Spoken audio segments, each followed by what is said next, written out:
My name is Ekaterina Smirnova and we are painting Autumn Alley. I made a little sketch which will follow. Colors are very basic: blue, orange, yellow, dark red and black. Paper is 140 pound rough and the brush is bristle pointy. Let's establish the horizon line.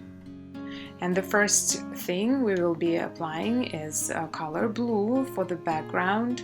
I use a decent amount of water to dilute my blue because I want the background to be very smooth and very subtle.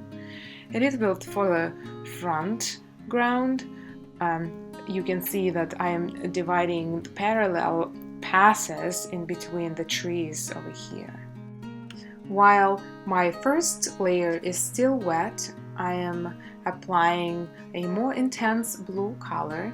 You need to always remember that when your watercolor dries, it becomes much more faded, so sometimes you will need to make it more intense. And let's mind the perspective. It's got to be all coming to the point, the end of the alley. That's our center point. Next colors are warm. It's orange, yellow and dark red for the leaves of the trees. And I'm using my brush very loosely. This helps you to create an effect of tree branches. And I'm also picking different colors. It's not only one color all the time. Sometimes yellow, sometimes darker red, and I'm just having a lot of fun. The excess of the water I can collect with the paper towel, no problem. Most importantly, I would recommend to have fun, because painting is in a way a meditative activity and you would want to enjoy your work in order to make it more successful. Notice how I handle my brush for the leaves falling on the ground. It is always parallel. That will help you to make more visually perspective orientation. Now I'm mixing dark red and orange to add details of the trees, and these darker and lighter colors, they always go together and you need to play with it a little bit. At the end of the alley there is a very subtle purple color. By mixing dark red and blue you can achieve that color. And pick up the excess of the paint with the dry brush. Now adding a little bit more yellow to brighten up the trees. The next step is to fully dry your painting. Take black and mix it with blue or dark red, and let's practice. The further trees I need to make much more transparent, and the ones that are closer I would need to intensify. Using a very tip of my brush, hardly touching the surface of the paper, I am painting the trees at the end of the alley.